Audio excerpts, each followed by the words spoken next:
Blue Lock episode Nagi, final chapter, part 2. Let's get through it. So where we last left off, Henri's losing her mind trying to stop Bachata from running around with cards that Blue Lock players are trying to get back from him, but she's failing at doing just that. She keeps opening and closing doors to try to stop him. In the process of that, one of them opens that happens to be the room to the top 6. And Rayo realizes that that's the case. We then cut back to Bachata dodging everybody, managing to escape everyone. With him saying, "Catch me if you can, old man," as he turns a corner and just sees ass. I mean, full on full moon. And it happens to be Shido doing whatever the hell that is. Pulling a straight Omni-Man. What the hell? Bachata asking what we're all thinking, what in the hell are you doing? A pervert? With Shido saying, unleashing life, naked exercise routine. Oh wow. Okay. As we then cut back to Bato and Nico, with Nico saying, stop, as Bato is beyond pissed, saying, yes. Not sure if he's referring to being able to catch Bachata or seeing Shido in such a position. Who knows? As Bachata is finally caught by Bato, with Bato saying, I've got you now, you little rascal, as Shido continues his weird naked exercise. I mean, Shido mentioned, but at what cost? We then cut back to Rayo walking through the halls of the top 6, going past the training room, where Rayo sees none other than Nagi training, as Nagi is trying to improve his kicking and scoring skill. With Nagi saying, I want to raise my reactions.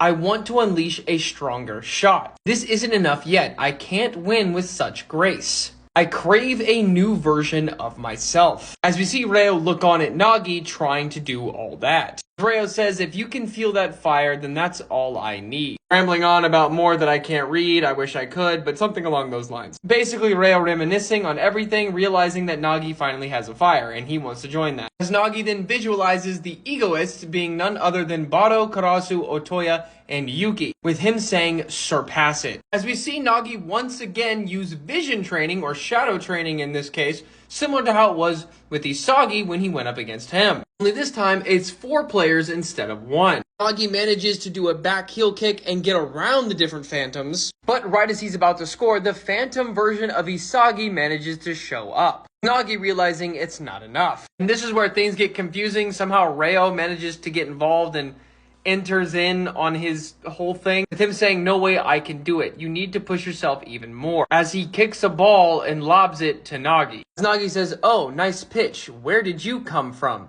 As Rayo says, go for it, genius. Don't look back.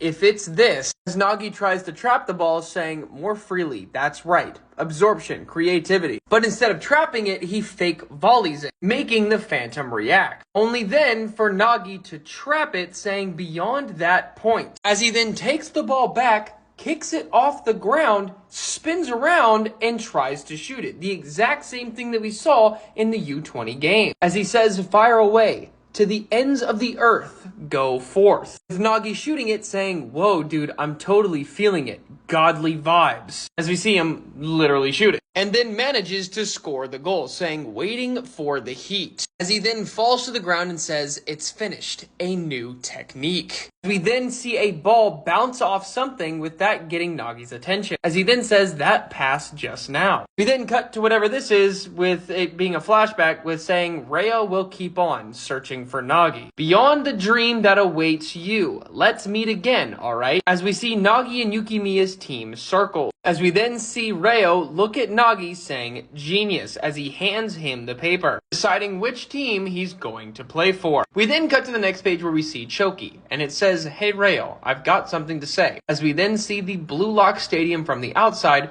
with a bunch of people cheering from inside, followed by Nagi's U20 jersey being shown. We then see Nagi in a corridor with his jersey off, saying, still, as he then begins to start running out of the corridor where the light is with his jersey on, as we see his ego start to explode from him, and basically consume him, saying, not yet, but, as we see him run out into Blue Lock with everyone cheering him on, running to what seems to be his final goal, that being the best in the world, as then Blue Lock episode Nagi comes to a final end. And there you have it. Blue Lock episode Nagi is done forever. But that doesn't mean the Nagi chapters are ending anytime soon. The main manga will still be Nagi every other week. At least that's what it seems like. So be on the lookout for that. But yeah, I thought this was pretty good. I liked it. At least now we know that that movie used in the U20 game wasn't just on the fly. He had to practice it at least once. This also goes to show that Reo and Nagi were never meant to work together. They still can't make it work, no matter what. But we kind of already knew that.